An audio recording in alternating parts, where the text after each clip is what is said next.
welcome to a very special Cats Whiskers podcast where we will be going through Panthers teams throughout all 15 Elite League seasons and coming up with our all-time Panthers Elite League team at the end, hopefully.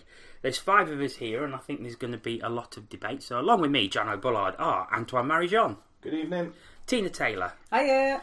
Adam Reddish. Hello. And finally, Andy Haywood. Evening.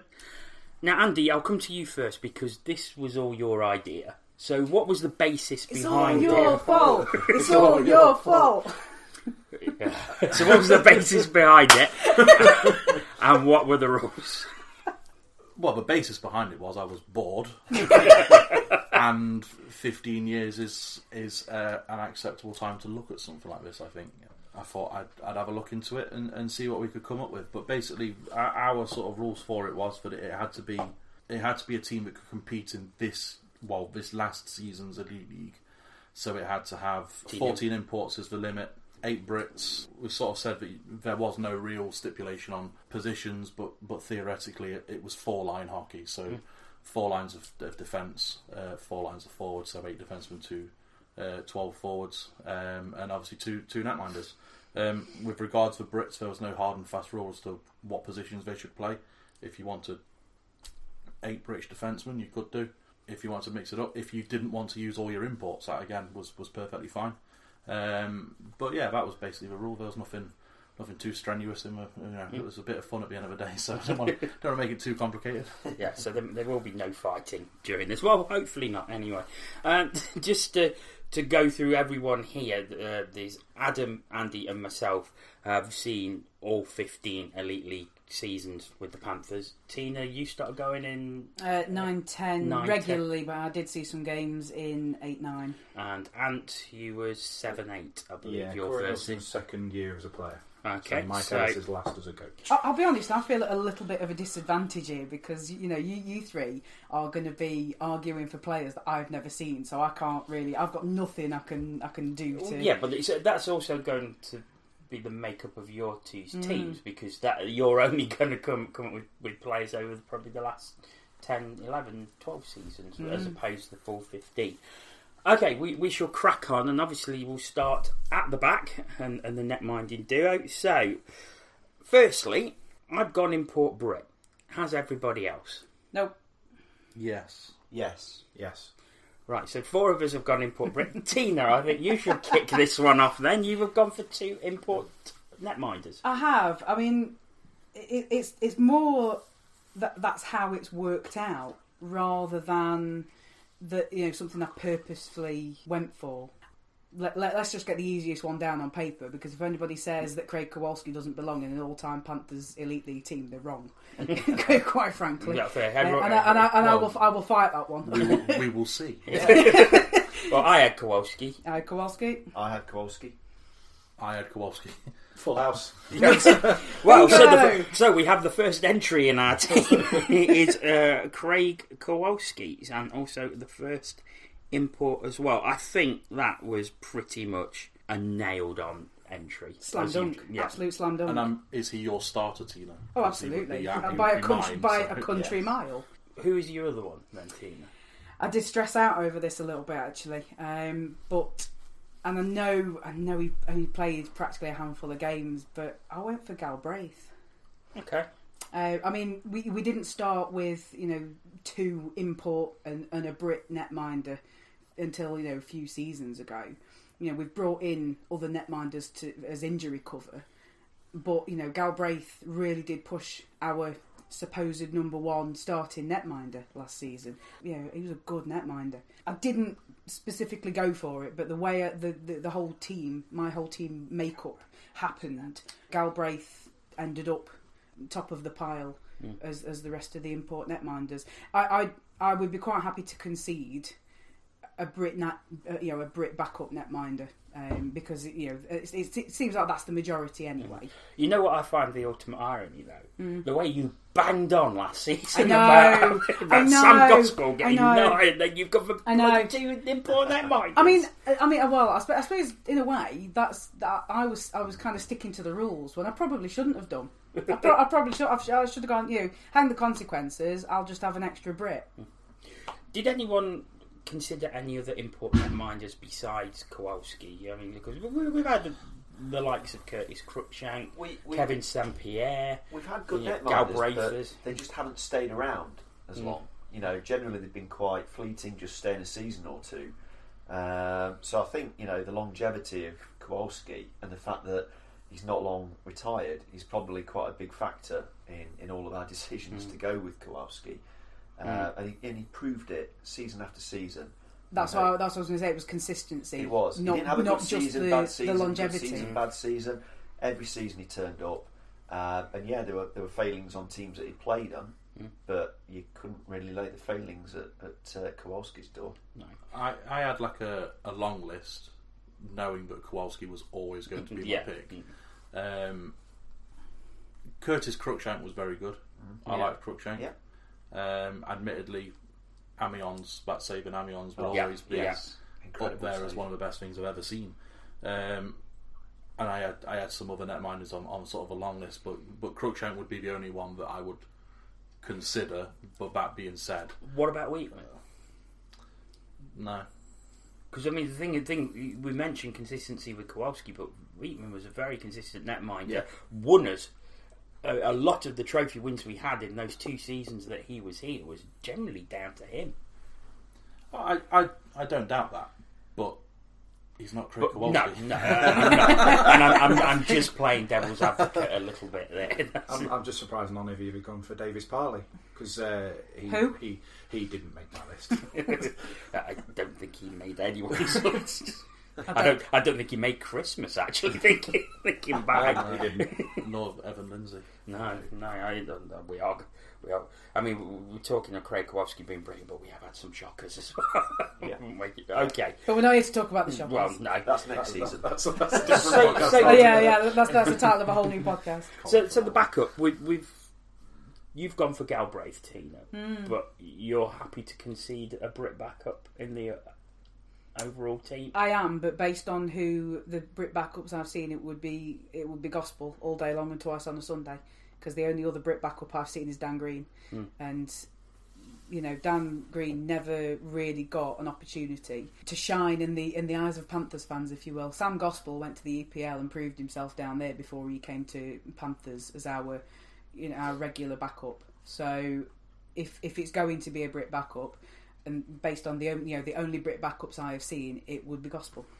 Yeah, I think Gospel, your choice, Sam? Yeah, he made my team full of potential, Sam Gospel. But I've been lucky to see him play down in the EPL as well for Telford, and last season when he was playing for Hull.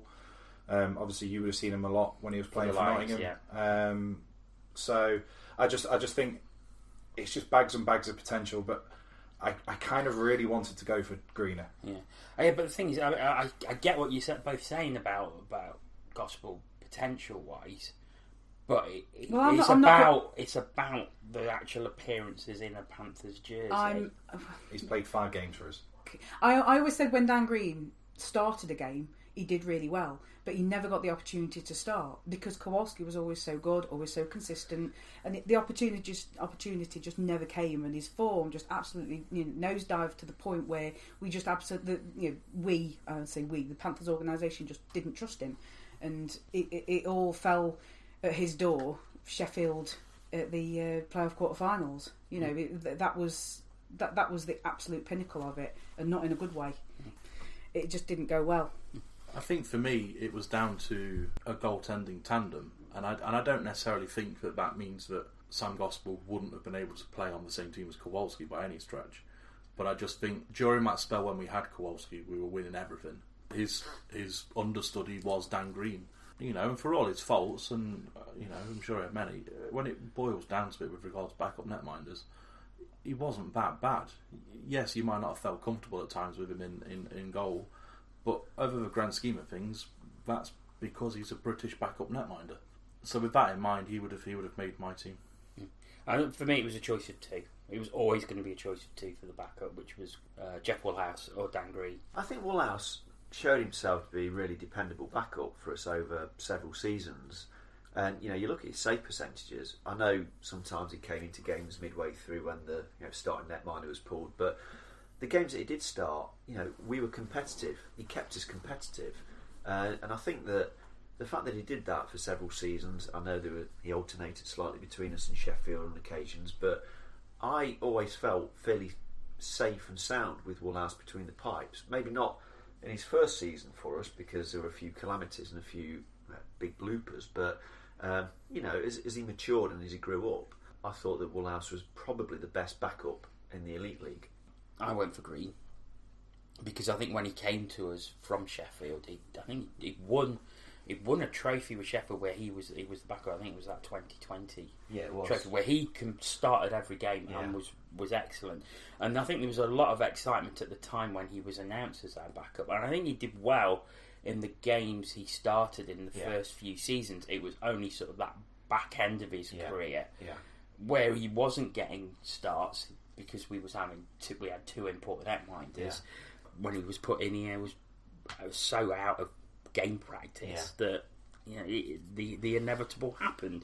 But I think overall, when you look at it of his whole Panthers career, I think Dan Green was a better netminder than Jeff Woolhouse when you compare the two. For me, that is, but that's my opinion. I would respectfully disagree and go with Woolhouse as the better of the two in terms of natural talent.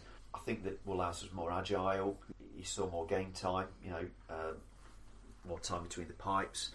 Yes, I mean I accept what you're saying about Green, and there did seem to be an issue of concentration for him. When he did come into games later on, he did look cold.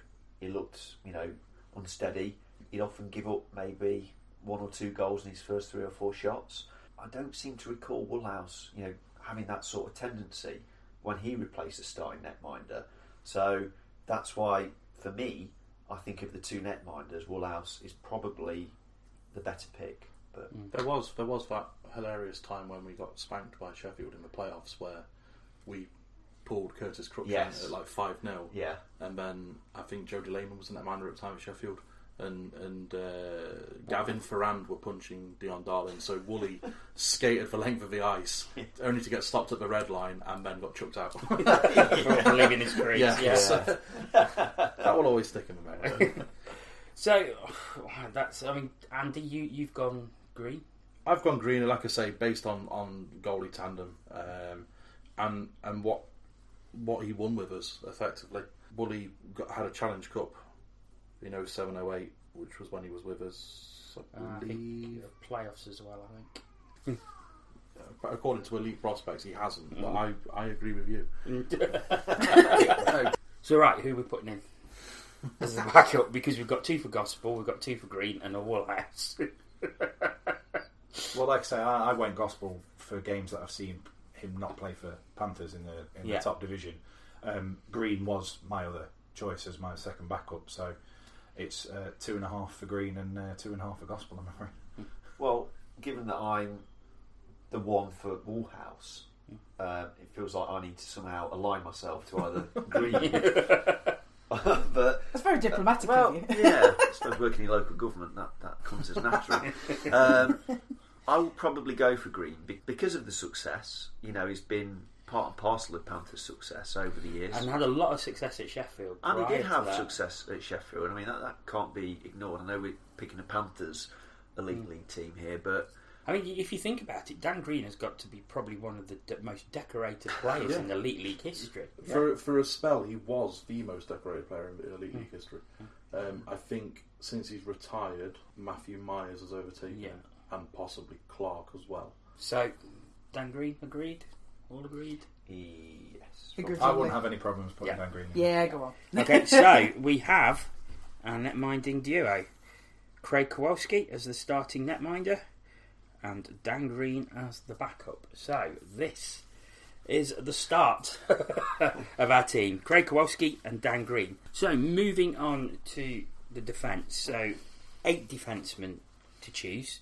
A mixture of Brits and imports. Now, guys, Ant and Tina, you've both gone for 7 and 13 forwards, which is fine. But it's not though, is it? that you might as well have just said no. It's not. No, ultimately you're wrong. My team would beat your team, Jono.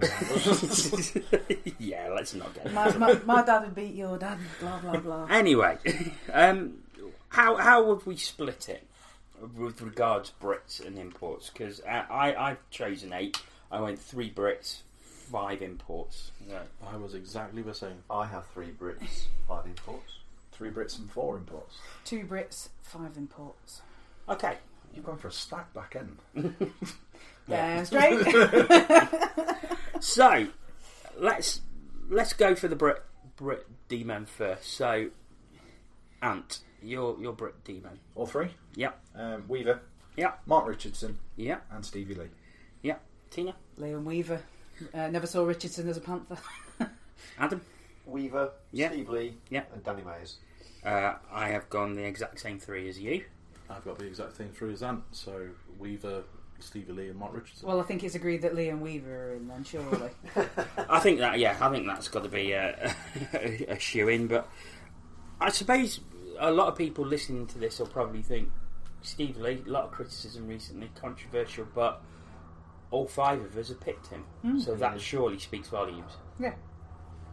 Oh, definitely. I mean, I think as well, when we're talking about the sort of the Panthers team of the past 15 years, he's done 9-10 seasons now. So he's part of the furniture. He's part of the makeup. And whether you like it or not, he's also the captain. So he's got a decent CV. He's got a very good CV, in fact, considering the amount of flack he gets. I think you forget how young he still is as well. Yeah, 27. Yeah, and he's been. I think he's 10. I think this is his 10th season coming up. Testimonial time. Yeah, it's when you think about it. I mean, that is an awful long time. Yeah. We're going to get quite congested if we keep him and Lacko for too much longer. Cause, testimonial wise, it's going to, there's going to be a queue. Yeah, it's going to be a blooming queue. I mean, you've got to think as well, he's been a mainstay in the GB side as well. Oh, yeah. Fantastic signing that we made via Hull, but via Guildford. We'll move in between. And Weaver 2 seasons with the club. What are 2 seasons? Absolute quality. Yeah, pure class. Is he the best British defenceman ever? Yeah. I would certainly say so. I'd go back a bit further and say that Stephen Cooper was very, very good and played ISL. But a coin toss between those 2, I think. The thing is, John Weaver spans those 2 eras. Yeah. Admittedly, but he was a forward in ISL. In his early seasons. Forward when he played for Manchester Storm. Certainly forward in his younger days when he was with the Newcastle teams. You've got to remember Weaver's versatility as well and his longevity. I mean, when we signed him, he wasn't a young man. Well, he's just re-signed for Telford. Yeah. So, he must be doing something right to have conditioned himself to the point where he's playing EIHL hockey at 42, 43. A lot of people look at that team that won the league, and obviously you get Jordan Fox, you get David Ling, you get Bruce Graham, Craig Kowalski. The forwards are always the superstars. Eric Burner. Always mention Jason Beckett. Yeah. But I think one of the big reasons we won the league that season was because we had Jonathan Weaver, with his ice time being managed and scoring for fun almost on the power play. Yeah.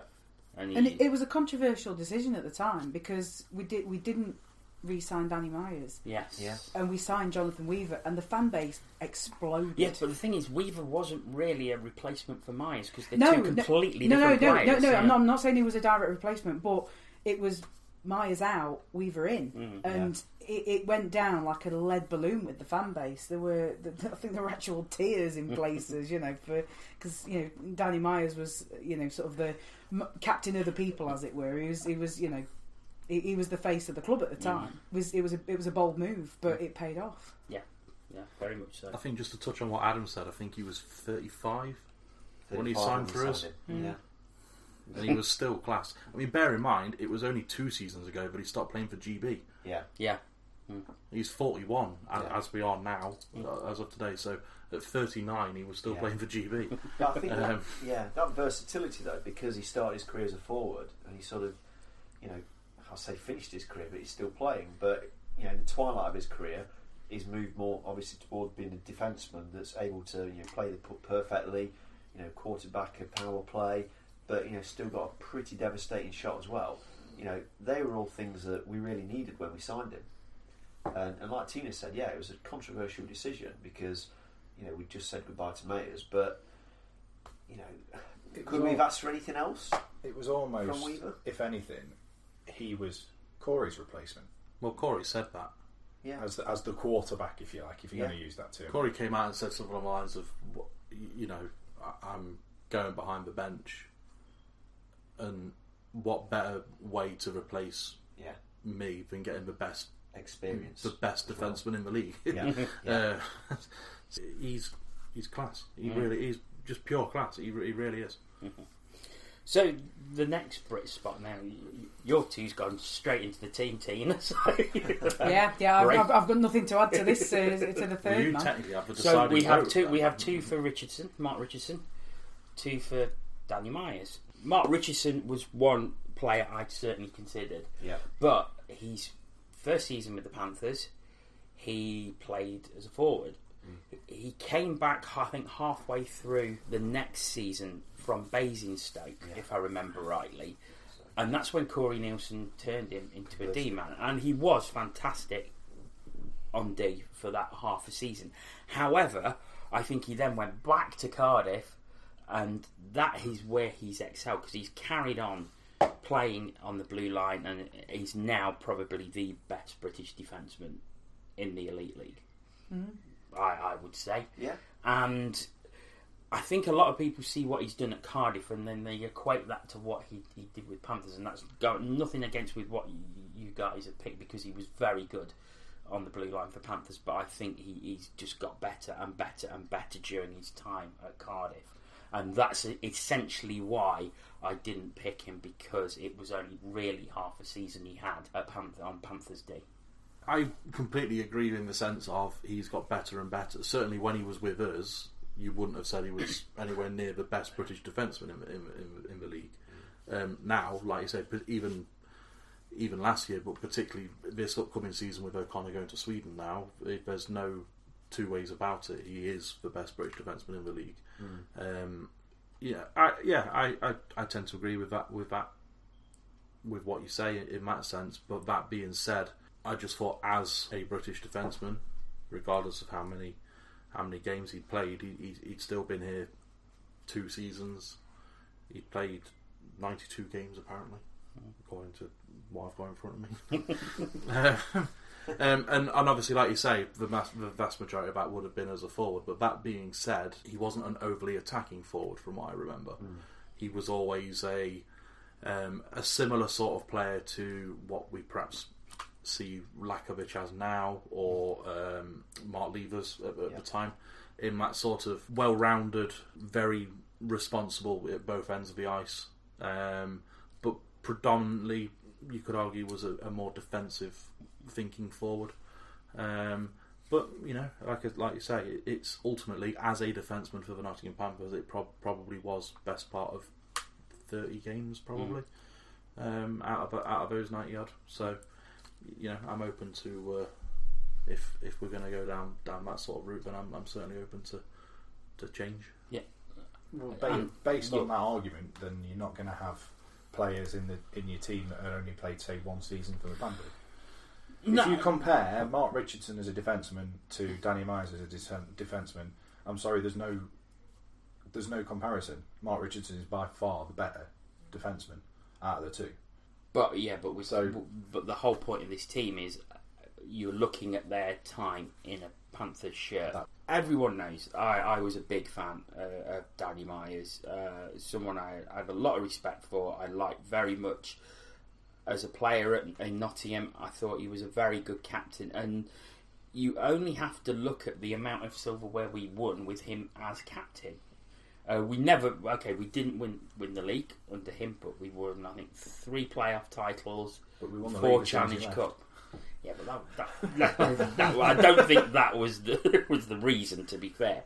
So when you look at the amount of games that he played for us, which was a phenomenal amount of games, won a phenomenal amount of silverware as the leader on the ice. He was the captain. He was captain, but I think he was more than that as well. He was sort of like the face of the club. I think somebody mentioned that a few minutes ago, and it seemed like he was the epitome of the Nottingham Panthers. If ever there was anything that needed to be said, or you heard anything in the media, it was always Danny Myers, always giving an honest appraisal. And that's the thing with Danny Myers, is that I thought he was very honest, because he fronted up sometimes in interviews when we'd play poorly, and he wouldn't think twice about saying that the effort level needed to be higher, that the team had not done that well.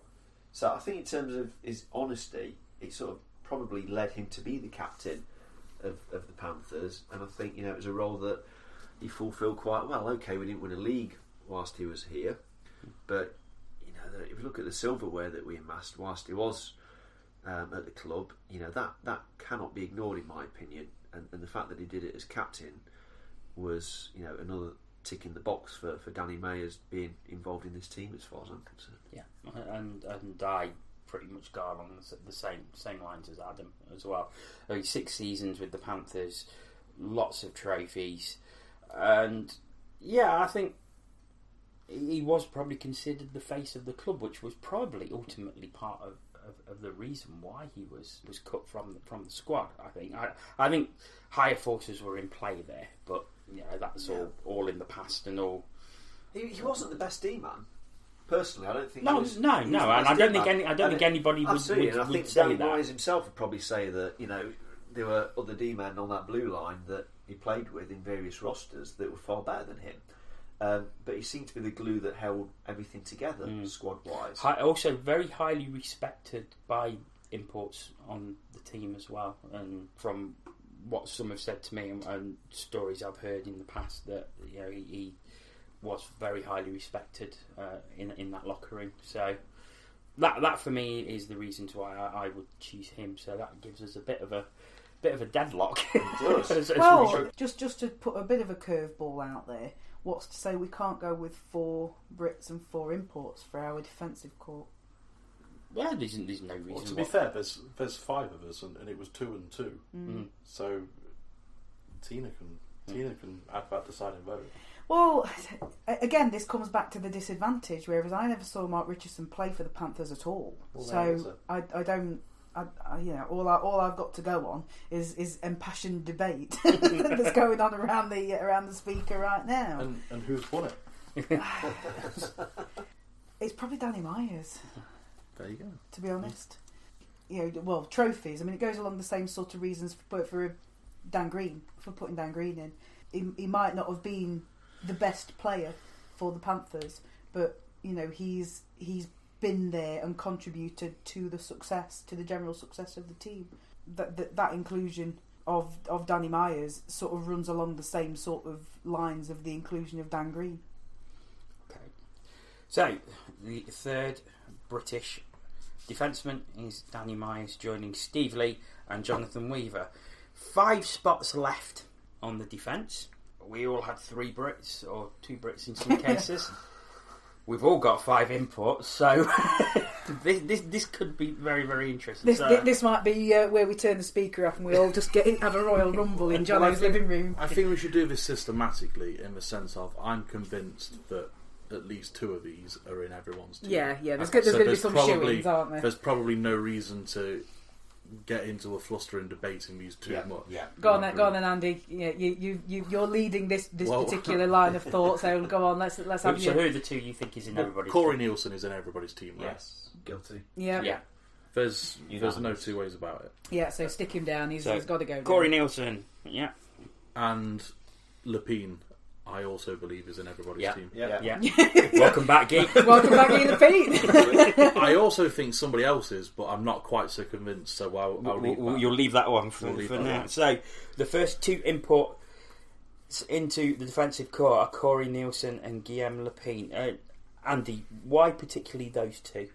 What led you to think, right, I am putting those 2 in the team? Nielsen is without a doubt a Panthers legend, and has played all his career in the Elite League. Therefore, he's a walk-in. The shirt. The shirt is retired. Enough said, frankly. And Guillaume Lepine, particularly in his first season, when he was brand new was mind-blowingly good, because we had never seen anything quite like it. We'd seen big, strong, tough defencemen, and we'd seen defencemen that played with an edge, but we'd never seen someone openly and overtly front up constantly, consistently. And obviously there was a lot of, I think he got suspended 3 times in the league for headshots, and in the same season he then got chucked out of got 10 minutes in the playoff final, I think it was, for a headshot that wasn't a headshot. So he certainly comes with a reputation as such, but I just thought in that first season we'd not seen players openly that big, that physically imposing, just standing on that blue line and saying you're not going past. We used to have, like I say, we've always had tough defencemen, we've always had big defencemen, but Lepine was the first one I saw that was openly, I'm standing here, and if you're skating towards me, unlucky, basically. And I actually think as a defenceman, he got better as the seasons went on. And I think it's no surprise that he left us and went on to better things in the EIHL for a few seasons. And that was one of the reasons I put him in. Not only was he hard, not only could he hit like a train, not only could he fight, he was an outstanding D-man. In the season we won the league, 12-13, he was phenomenal. Well, I mean, if you go back to brilliant. I think it was the first Cats Whiskers TV show that we did. You spoke to me in Bunkers before the game, and I picked out that the one thing I was disappointed, or I was fearful of that season's team, was I didn't think we had that strong presence at the back. And then he came about 3 weeks later. My words were on the line of, I don't know what Lepine's doing, but please come back, or something along those lines. And he did, and what a difference he made. To be fair as well, there was a lot of, not necessarily uproar, but there was a lot of concern when we'd signed him, because he'd signed for Hull initially, is that right? That's correct, And then Hull disappeared and we signed him, and people saying, why have we signed somebody from Hull? As they say, the rest is history. He's become somewhat of a cult hero over here, and he's very good, and I certainly think the reaction from the news this week is a testament to how good he is. Yeah, and every jersey auction always over £1,000. Did you see Robert Lakovich's tweet that was about obviously we're probably three shirt auctions a week now? Hey, Adam, for you, Lepine and Nielsen. Yeah, I mean, Andy's spoken really well about Lepine there, and I totally share his thoughts about the impact that he had in a Panthers jersey. I mean, and we'll get to this later, have got another D-man that I thought was very, very hard hitting, but a few years before that. But we can get around to that in a few minutes' time. But I think, Nielsen, there's not really a lot more that can be said about his contribution to the club. I know we're primarily looking at the playing abilities, but he sort of revolutionised a little bit the role of the very offensive D-man. If you look at the points that he racked up, in his first few seasons playing over here, I mean, he was outscoring forwards consistently. Yes, he had a lot of ice time, but we'd never really seen, certainly in modern years, a D-man come over and want to be so much of an offensive presence on the ice. 385 points in 403 games, which is from defence. It's phenomenal, absolutely phenomenal points record that. And yes, he was annoying sometimes because he'd jump into a play where he shouldn't have jumped into a play, and we'd be caught horribly short at the back, and we'd probably give up a goal, but he brought excitement to our play, and watching him on the blue line, or not always on the blue line, but a bit further up the ice, was really interesting, and it was fascinating to see how he sort of redefined that role of a very, very forward-minded D-man. It was great. I think Nielsen's defensive qualities were often overlooked though. Yes, he scored a lot of points, but he was a very, very good defenseman as well. Something that always stuck in my mind, it was a game in Sheffield, and it was back in the days where we used to do the audio commentary with David Grant and Jonathan Fernley, and at Panthers games I'd join them, and there was a 5-on-3 to Sheffield, and Nielsen was on the ice for about a minute and a half of this 5-on-3 and basically stopped Sheffield from scoring on his own, just making play, throwing his body in front of the puck, making incredible defensive plays, poking the puck away. And it was just like, wow.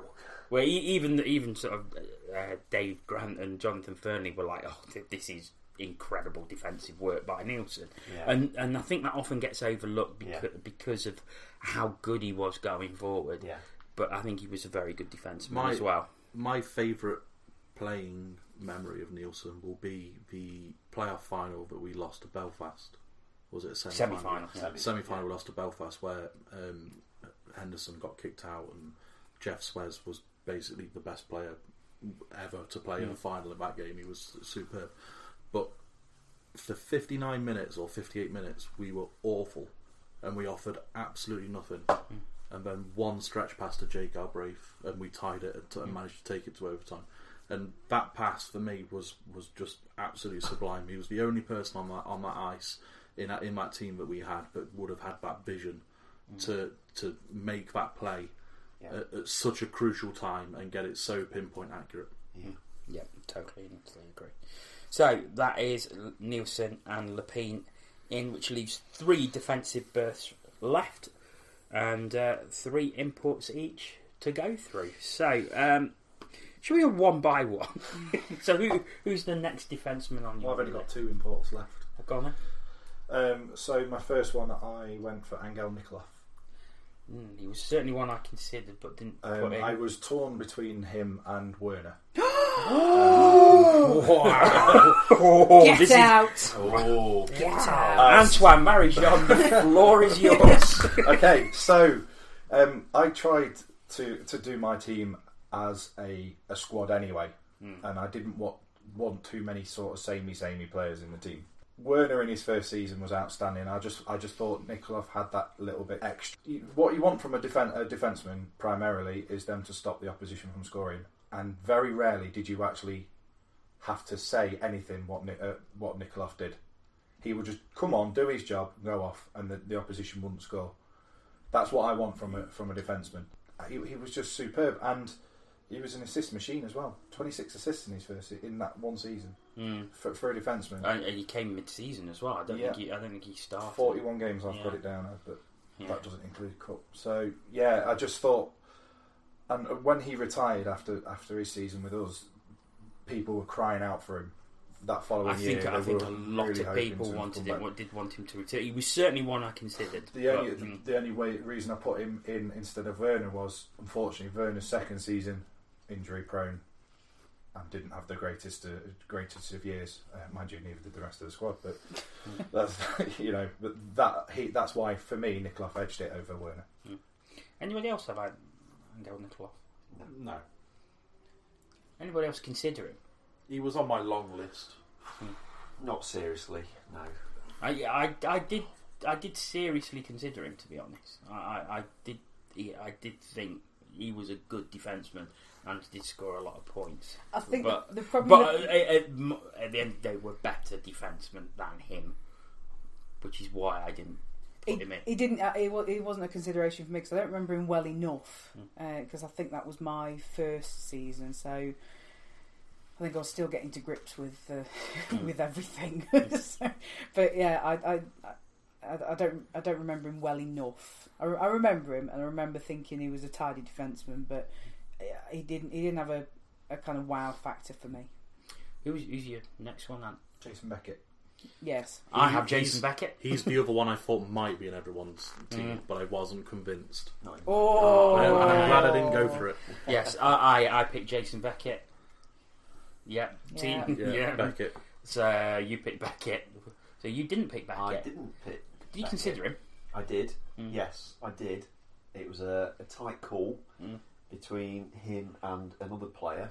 Do you want my choices? Yeah. I went for Callie Carlson, who I thought was fantastic as a D-man. Yes. Really classy. Very, very classy D-man. Yeah, only played a couple of seasons Elite League for us. Was mainly remembered, I think, for his time with us in the ISL. ISL, which you could argue was comparatively better than much the Elite League. Certainly in the early years. Yeah, absolutely. without a doubt. And I think Callie Carlson was a quality blue liner. You know, he always seemed to buy himself a bit more space on the ice. Never looked hurried, even when the games were quite frenetic.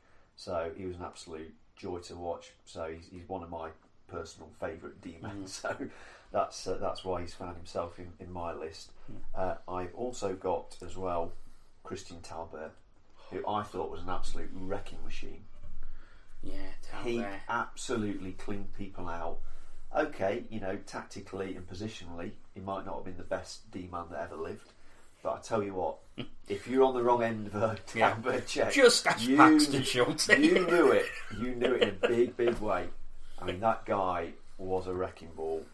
But I mean, he was basically the forerunner to Guy Lepine.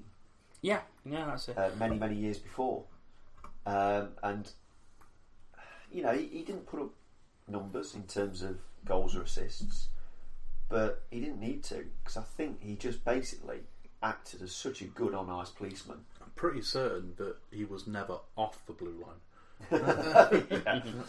So Talbot was fantastic. Yeah. And did you have a third? I did. Eric Werner. I have Werner. Yeah. Who else had Werner? Oh, well, I wonder, eh? I had Werner. I didn't have Werner.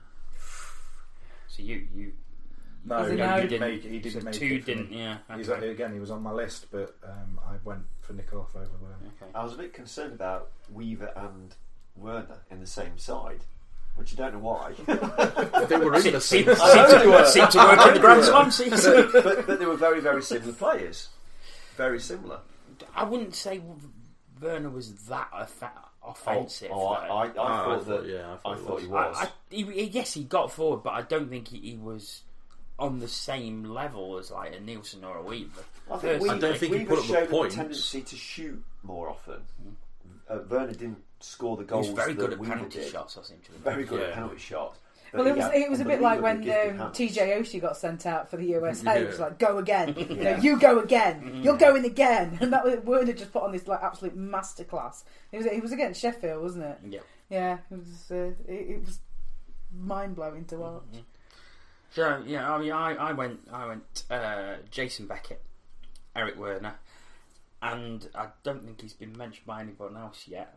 He will won't be. have been mentioned by you two because you wouldn't. He will be in a minute. But which is very which actually is very interesting because it goes on from what you was talking about. Talbot went from the ISL Yes, to the Elite League, as did Callie Carlson. Yeah.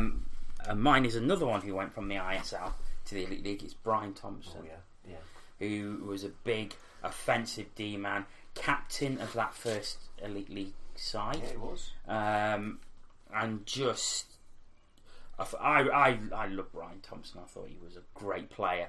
And the first Elite League season in a game against Coventry, I remember it vividly. We was 3-1 down very, very early on, and Brian Thompson just lifted basically dragged the whole team up single-handedly. I think he went coast to coast and scored to make it 3-2, and then basically turned around to the team and said, "Right, Your turn now." come on." And we went, and I think we won 5-3 or 6-3 in the end.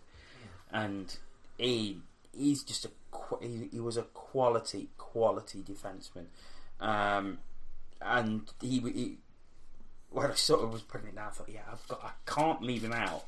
Can't leave him out for anybody else. The thing with Brian Thompson as well was he had something that you don't see in the game anymore, and that's that sort of unreal toughness that they don't teach anymore. Yeah. And it you think about players that we've seen in the past, and you still get tough guys. We mentioned Lepine and how great he is, but there was a scary toughness with the people that we had in the ISL in the early years of the Elite League that you don't see very much anymore, and it's because ultimately it's because the game's changed.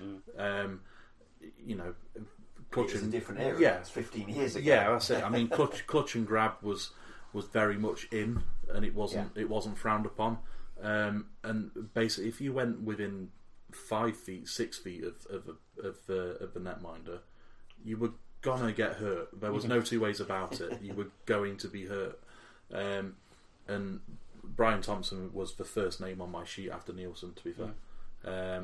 He was phenomenal. Yeah, so that's 2 votes for Brian Thompson, lots of votes for Jason Beckett, lots of votes for Eric Werner. My third one, who hasn't been mentioned, was Scary Mike Rees. Oh, Mike who Rees. Again, yeah. he's the only player that I've ever seen pre-match actually say to someone, I'm going to hurt them, and pinpoint someone from the opposition as to who they were going to hurt. That stuck with me, and I kind of liked that, so that's why he made my team. I certainly think that that team, we had a lot of very gifted defencemen going forward. You know, we had Nielsen. Obviously, don't get me wrong, he wasn't necessarily a point scoring machine, but we had Danny Myers. We had Jan Krajcek that season, who put up a lot of points. Mike Rees was the bloke who, again, just stood next to the netminder and just didn't move. But he wasn't very big, was he? No, he wasn't. That's he wasn't. the odd thing about it, because comparatively with everyone else on the ice, he was so small. And he was. I mean, again, he was in. I think he retired after he finished that season. He was in the twilight of his career. Yeah. He'd got sort of the old man sort of bald head, but sort of long, curly, grizzled. That's the grizzled veteran type of look. He'd got that look. Yeah. So yeah, he was the other one on my team. But obviously, I appreciate that there's an awful lot more votes for others. Yeah, I mean Beckett is one that we have mentioned but not really got onto. I mean Jason Beckett for me was a huge part. He was a slow starter, but when he really got, I think a pivotal moment for him, and I'm sure one of you guys can tell me who it was. He just absolutely lost his cool with somebody in Sheffield, and he pummeled them to within an inch of their lives. There was the Simon Ferguson fight. Yes, I think that was it. That was pretty good. Yeah, it was. And I've got there's a photo that and it's the photo of Beckett, like, just about to swing, and it's like it's got the very sort of "this is Sparta" look to it. He's really sort of the teeth are gritted. He's putting everything behind his punch, and Ferguson knew about it, because I think that there'd been a couple of fights earlier in the season, because Beckett was a big guy, and you expect the big guys to be able to take care of themselves. And I think the first person to try and do that, or to try and take him on, was Adam Keefe, and Adam Keefe took him by surprise, and he really gave him an absolute thrashing. And Beckett was a little bit sort of blooming heck, I didn't really want this kind of. But as the season went on, he really did come into his own, and I think that fight with Ferguson was absolutely the turning point. I think it was. I think that was the statement of I'm here now. He was there. Such a great defenseman, because he was like a brick wall. Nothing of very rarely got past him, and he hit hard. It's like if you was hit by Jason Beckett, you stayed hit. Yeah, he really so good in the corners. As well. Again. Stood his ground well. Yeah, he was the sort of player forwards hated playing against. You knew if Beckett was on the ice, you had to have 360-degree vision, pretty much. And he had a hell of a long reach as well. That served him well. Yeah. Okay, so 3 berths to fill. Who's going to fill? Well, I tried to, halfway through when we were talking, I tried to keep track of who voted where, but I think the majority would carry for Beckett. I think. Yeah, I think. I mean, I didn't pick him, but I think Werner goes in as well, based on people's discussions. I would agree. I think Werner should be in. Well, I think we all know how I feel about Eric Werner. I mean, when he was announced for the second year, I heard it on the breakfast news, and I was just getting out of bed, and I'm sort of walking over my bed, and I jumped on it and broke it. I remember spitting feathers in the fact that he'd only been named in the second All-Star team for the end of the season. It was like, how the hell? I agree. Is that? I mean, picked this side? Fantastic player. Yeah. So that's Jason Beckett and Eric Werner, which leaves one. And there's probably about 5 players. And there's probably 5 players to choose from. Just remind us again, Adam, who was this? So you got Callie Carlson and Christian Talbot. Nikolov over here. Brian Thompson for me, and Thompson and Mike Rees over here. Yeah. I can't comment on any of those on the other side of the room. I can't. I can just about comment on Nikolov, but not with any authority, and so I'm kind of out of this discussion completely. I would go based on numbers. You've got 2 of you have chosen Thompson, and it's 1 vote for everybody else. So. I'm happy to give ground on that. Thompson was a very, very good player. I can't argue against it, frankly. Your logic for his inclusion was fairly sound. You don't know. No, I don't know. I know nothing. So Brian Thompson is the final defenceman in the lineup, which gives us now a lineup of Craig Kowalski in goal with Dan Green as the backup.